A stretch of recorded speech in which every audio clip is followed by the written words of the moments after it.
In commemoration of International Migrants' Day celebrated on the 18th of December, WADR, with the support of its partners, organized 2 events in order to facilitate a direct exchange with the people of Ghana and Niger respectively on the issue of migration and to monitor the impact of the program using radio to curb irregular migration, which began to air on October 4, 2018. During the event in Niger, young people shared their thoughts on migration. On a souvent dit que l'avenir c'est en Afrique. We often say that Africa is the future. Young people need to be courageous and to have a strong determination to stay in their home countries so that together we can create the right living conditions and find ways to make it. Pour moi, la migration irrégulière, c'est une mauvaise idée pour tout jeune. For me, irregular migration is a bad idea for all youths. And as young Africans, we need to strive for the advancement of Africa first before creating a dream that will take us to the West. The message is that we need to recognize that our future is here in Africa.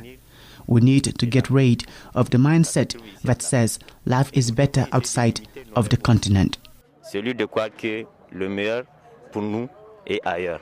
The exchange in Ghana led to a discussion on the main causes of young people migrating.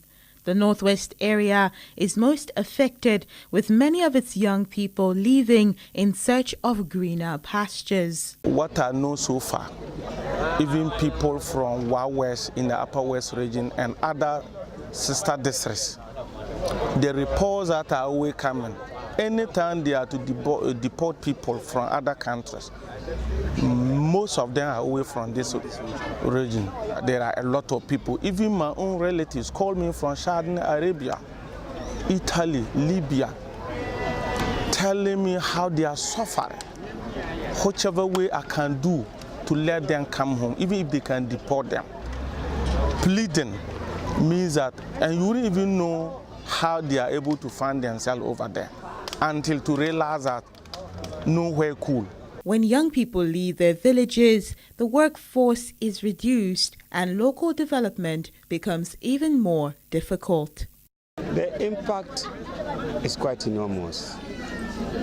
Most of the youth, able-bodied young men particularly, and the girls who should have been here to help develop the village have all left the community and they are doing very menial jobs elsewhere apart from the community here, which is having a serious impact on us. Particularly if you look at it, it's only the aged and a few of the youth who are here. We would have wished that all those who migrated came back to join us. The International Migrants' Day events were the finale of a program which commenced earlier this year with the training of community radio journalists, partners of WADR. Nous faisons des émissions, nous côtoyons. We create radio programs and work alongside participants in the migration network. This allows us to expand our network and gives us more ideas for reports and shows that we do on migration. Que nous faisons sur la migration. I had never participated in a training on irregular migration. I now understand many things through this training. The journalists were provided with equipment in order to facilitate their fieldwork. The dissemination of the magazines had a certain impact on the population. The radio program is widely listened to here in Zinder. I am a development worker and I find this type of program interesting because I work with NGOs and institutions in the field of migration. For example, I am interested in all kinds of topics that relate to the challenges of managing migration. I can say that this program has a positive impact.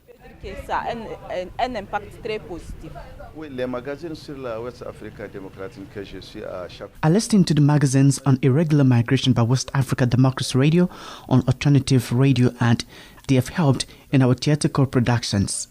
I sometimes go back and listen to little parts of the magazines, and that helps me write certain scripts. The Zinder region, as you know, is a place where irregular migration is actually regular. That's to say, frequent. According to the UN, in 2018, nearly 3,400 migrants and refugees lost their lives. For those who escape death, the journey is anything but easy.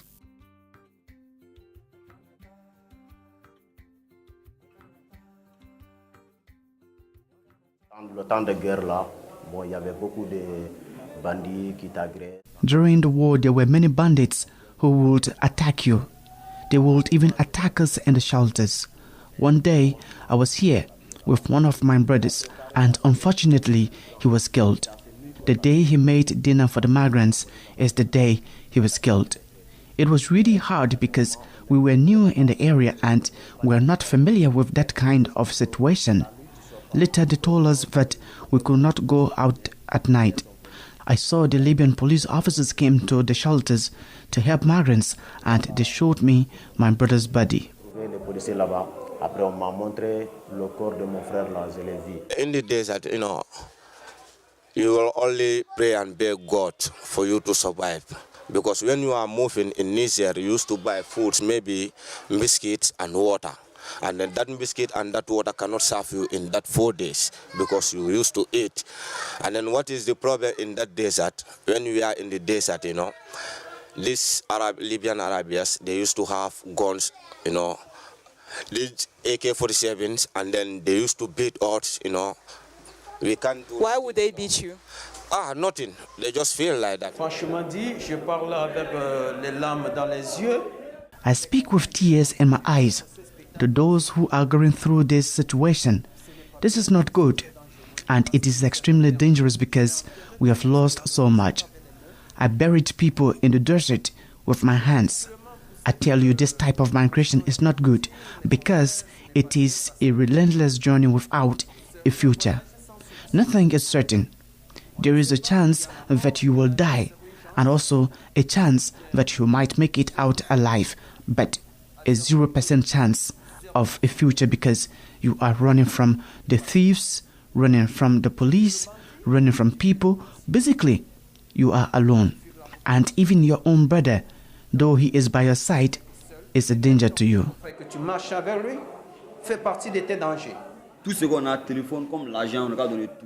Everything we have, both our cell phones and money, are taken from us. Even our toothbrushes and toothpaste, sweets, they take everything. At the first checkpoint, they took everything I had. I counted about 7 unofficial checkpoints in the desert. At the second, they searched my body. They didn't find anything on me, so they began to hit me. They undressed me and beat me. At each checkpoint until our destination, I was beaten. They thought the water I had was money, so they broke my water bottle into pieces. They did the same with the packet of crackers. The International Organization for Migration, IOM, supports the migrants who want to return to their countries of origin.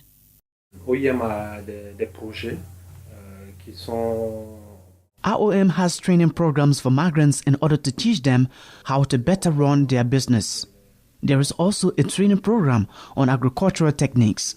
These programs are run here at the center, but also in the field because there is both theory and practice. After the course, migrants are entitled to a certificate that attests to their abilities. The difficulties we are faced with now have a lot to do with the significant number of return journeys.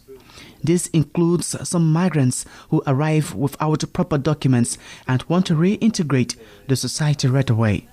The process of documentation for them is difficult and long, but also on our side, it's hard to know what country each person comes from. We have to take people back to their home countries so as to avoid other problems. We cannot send people to countries that are not their own, considering the challenges they will continue to face there. Also, some countries do not make it easy to get documents. They take more time and the migrants do not understand the process. To them, it's IOM's responsibility, even though IOM does it best so that everyone returns to their home countries safely. A young Gambian who managed to return home launched his own company in partnership with his sister. Since I came back from Libya, although what I used to tell my friends, anyone I know, whosoever tell me that I want to take this journey, I used to tell you that take your money and make a business, or you take your money and save it into a good thing, because the road is already spoiled. Even if you go, you are just wasting your money, but sometimes they will deport you back. But since I come back from Libya, although I was feeling happy because my family, they don't leave me. They are giving me courage.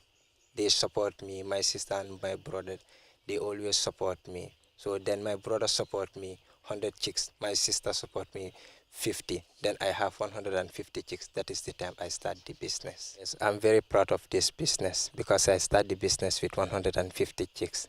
Then just recently, I start with broilers.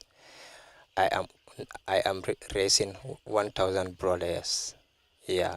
Although last time I just have a small outbreak, but I thank God for it because all is experience. But I'm very happy with the business. How was he when he came back?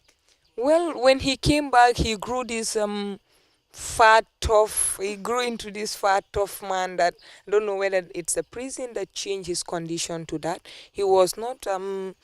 He didn't change and depreciate in condition, but I know that something went wrong somewhere. His skin was all peeled off and all that. So we rushed, get him medications and creams to rub to help heal all those things for him.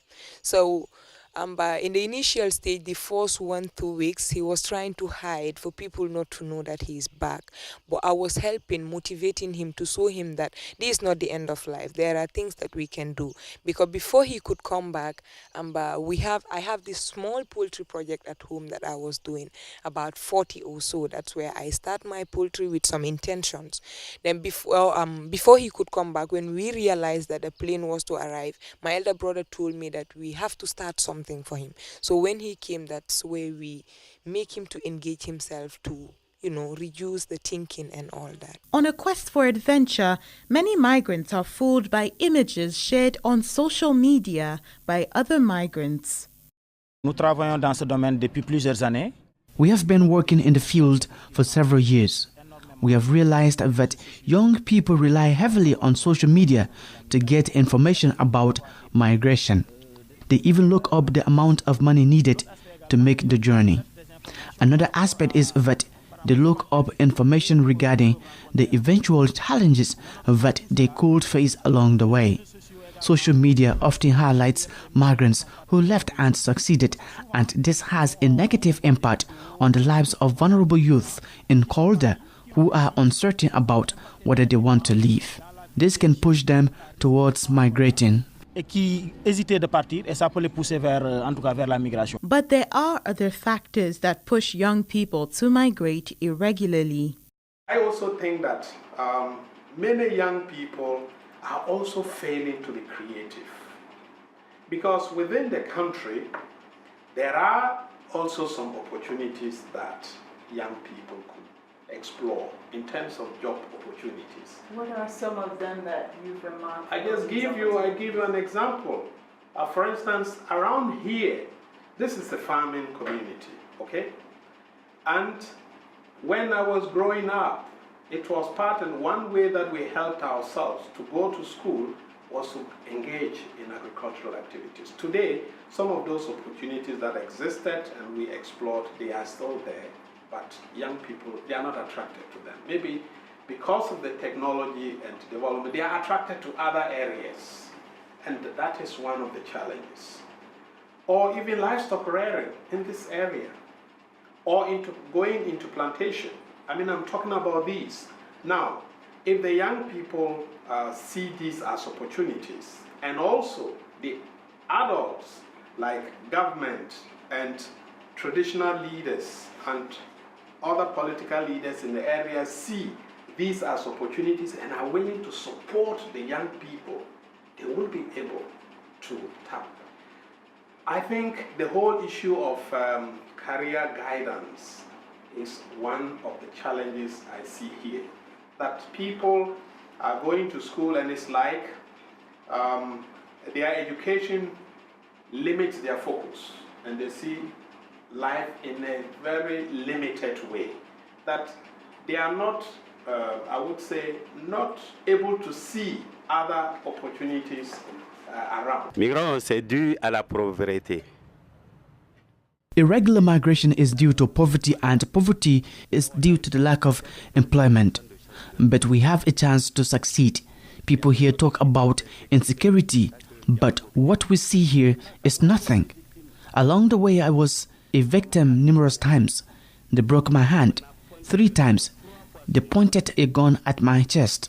But today, I am home. I am free. Leaving one's home country does not equal success. But people do not tell each other the truth. If migrants did here what they do abroad, we would make money. Même ici, si on le fait, on va gagner de l'argent. If I choose to leave my family to go elsewhere, it's because here I cannot strive to accomplish my dreams and those of my family. Kids need to go to school. The family needs to eat. My mother depends on me, and my father is already retired. I am the eldest in the family, so what else can I do? I must go out and look for better opportunities elsewhere, because here it is all about who you know. But here I don't know anyone, and to become successful you have to be the son of an MP, a minister, or someone of that class. When plans to enter Algeria, Libya, or Europe fail, some irregular migrants rely on IOM support in order to return to their country of origin, a task which is not always simple.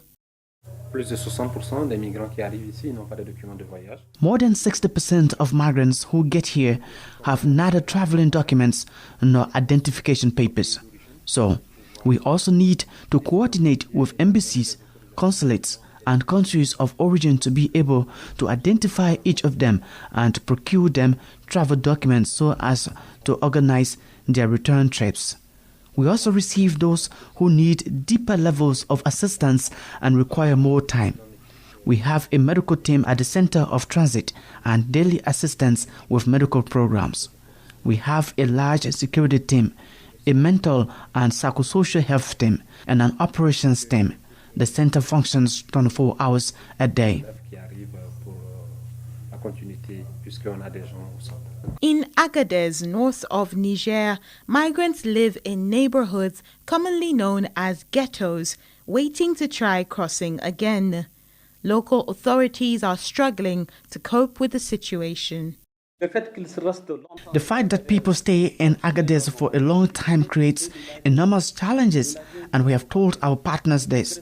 We need to make sure that the urban community of Agadez, which hosts all these people on its territory, is supported in the process of development. For the migrants, when they arrive in Agadez, they are at the door to Europe. This is what makes Agadez have many more problems. Partners must look at this closely, make local interventions at the municipal level, invest money in the municipality, but not manage these programs themselves. However, they don't realize that the plans we have at the local government level can help us alleviate the difficult situation in the area and successfully manage the migrants. But partners insist on managing the projects themselves, and they miss the mark, which will not stop the flow of migratory activity. Young people who want to take the irregular routes are usually ready to spend large sums of money.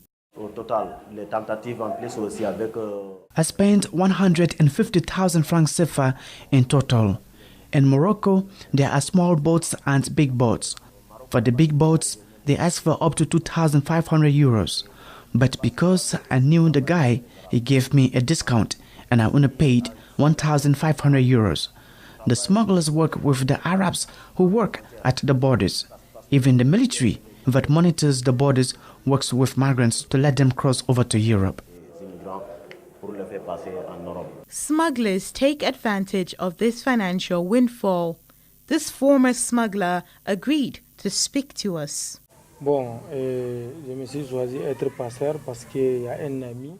I chose to be a smuggler because I have a friend who does it. Beforehand, I was at school. When I dropped out of school, I worked with him as his secretary. So little by little, I became involved in the business of smuggling. So when migrants come, they give us their tickets and we write our numbers behind the tickets, and when they succeed in reaching their final destination, they give the number to those over there.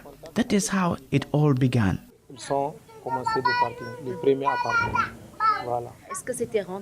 Is this business profitable for you? Yes, I began the work because I have connections in West and Central Africa. So I have people from all over the place who come with my address.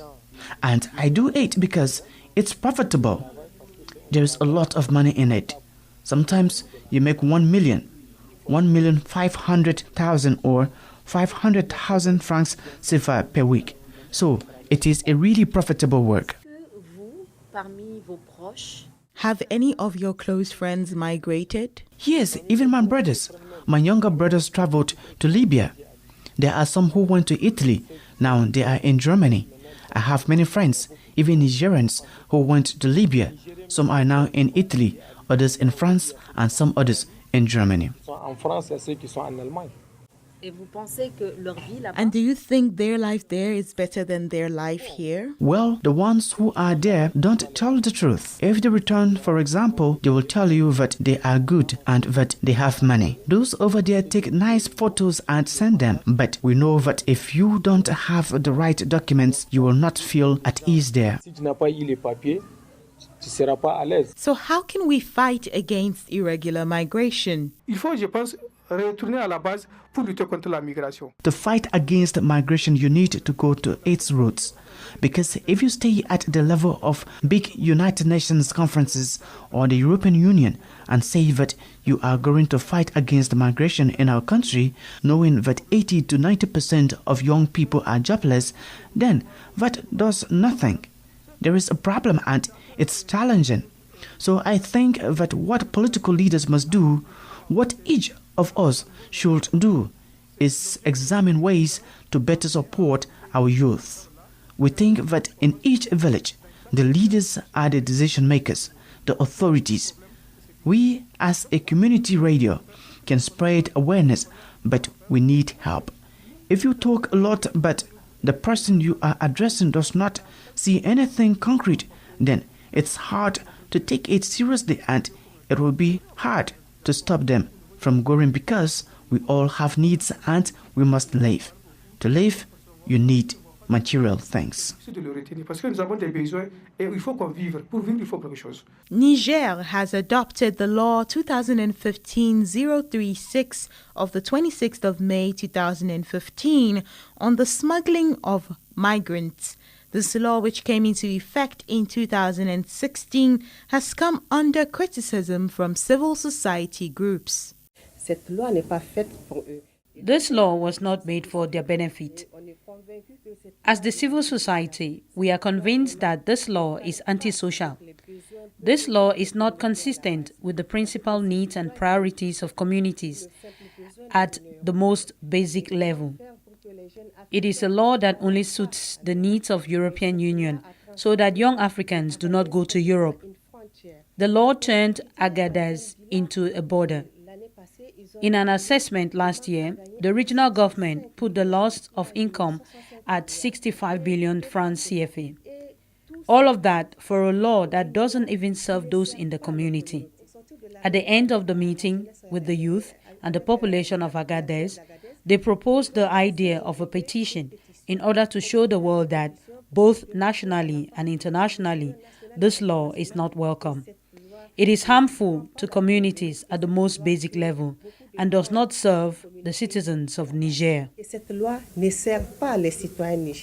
Migrants are also calling on African leaders to take action. Je demande à tous nos chefs d'État, à tous nos ambassadeurs, I ask all national leaders, all our ambassadors around the world to open the door for all Africans to develop legally. Do not close it any longer. It is because of the difficulty in obtaining visas, because people are not given enough opportunities to exchange with you so they can show what they are capable of. Our greatest potential is dying in the desert right now. They could offer advice to those who come behind them. I am speaking today because I have regrets. I have regrets. Présenter à ceux qui sont en train de venir en arrière. Si je parle aujourd'hui, c'est parce que j'ai des remords. J'ai des remords. Legal migratory flows comply with the standards defined by the host countries. These standards vary depending on the countries of origin of those migrating, the duration and purpose of their stay, and whether or not the migration is voluntary or forced.